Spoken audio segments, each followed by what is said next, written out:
Hey everybody, and welcome back. Today we're going to tinker on the 4520 project a little bit. We've been cutting the bed off flatbed, so got it all cut off today and try to put it back on tomorrow. So the alternator's not charging on this tractor, so we're going to take it off and see what we got going on with it.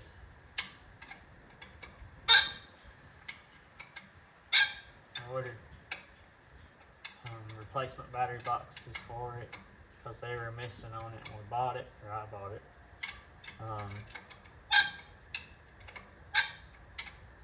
We're not going to run the narrow batteries that are supposed to be on, and I'm probably going to build a toolbox battery box for the other side and put a group 31 in it, like what we have on the big trucks. They're just so much cheaper. For battery boxes and batteries and stuff for this tractor, it's going to be like $600. And I bought battery boxes for $150 for both sides. They're cheap Chinese ones, but still to fill in the gaps back here. And then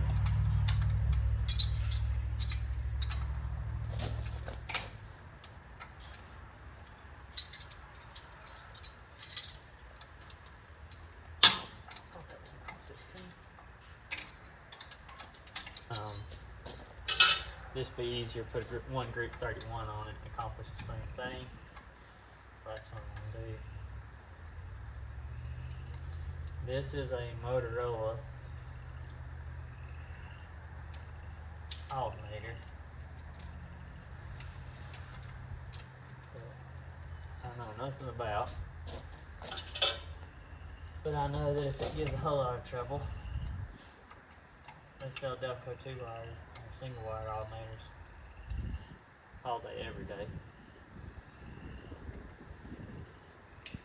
And that's what it'll have.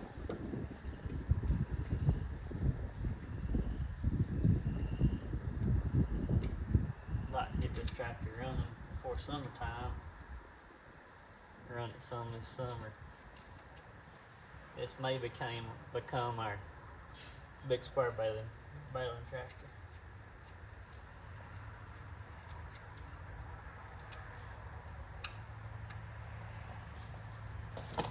Grab the 3/8. I'm gonna go grab the 3/8.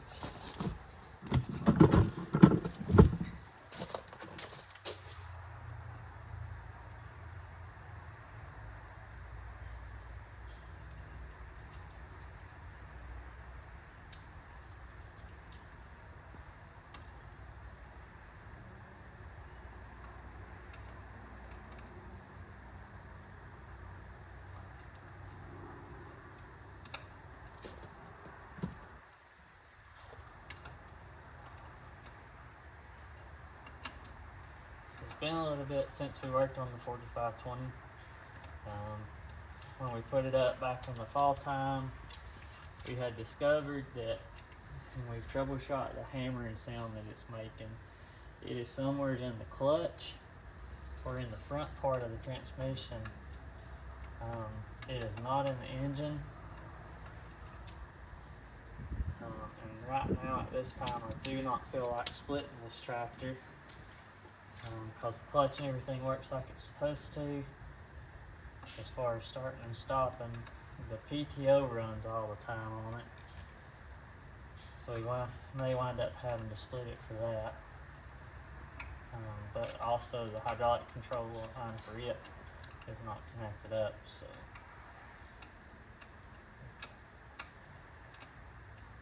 got to do a little bit of work back there. They had this tractor stripped down. That hammering they thought was in the engine, and it's got new gaskets and stuff on the motor, so it kind of, like I said, when I bought it, we bought it out of an estate. They sold it as a knock-in engine. The engine has been painted. It's got a new cork gasket up here on the front end, so there's a good possibility somebody may have been into this engine. We have discovered that they cross-threaded the drain plug in the bottom of the oil pan, so that's going to be interesting to get out. And they just halfway put a bunch of stuff back on it, so before we set the hood back on, we're going to have to go through everything, make sure we got it all tightened up, buttoned up.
Fingers are about so cold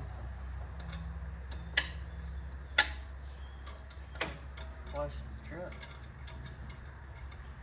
About to quit working.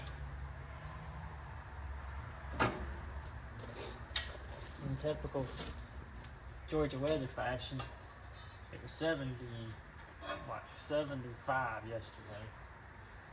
It's 40 today and the wind's blowing. Alright, alternator off.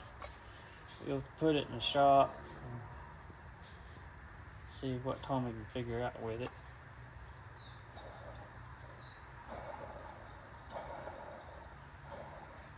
Sounds a little growly. Alright, on to another day. Oh, all the return line clips are off on the return rail. Huh, that's got to be fixed. That's what I'm talking about. Some little clips right there. Remember, we had to change them on the 4230.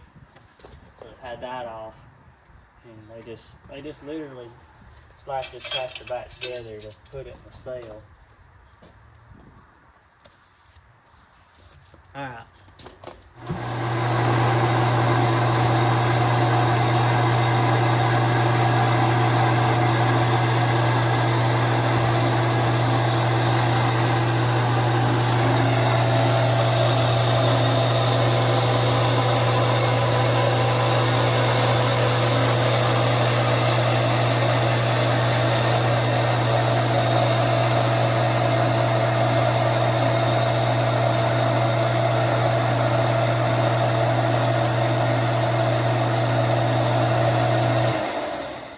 Alright, so we've been working on project 4520 again.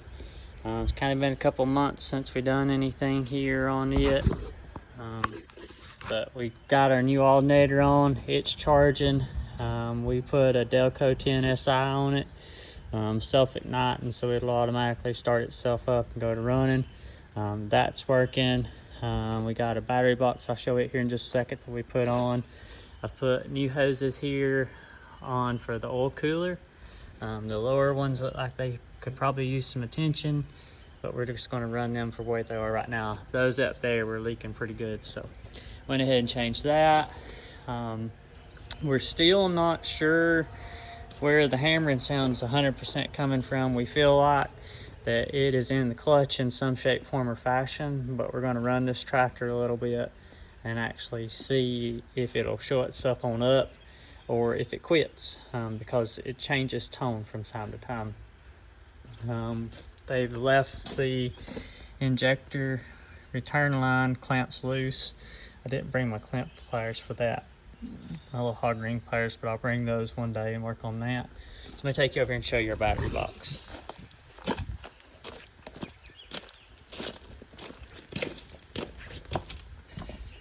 So here's our battery box. It was actually the toolbox. It was on my flatbed truck that we took the bed off of and changed beds on. So we kind of repurposed it. I got to get some clamps to hold the lid shut. So we got the factory steps on, left it to where that you could stick your foot up here and still get on and off.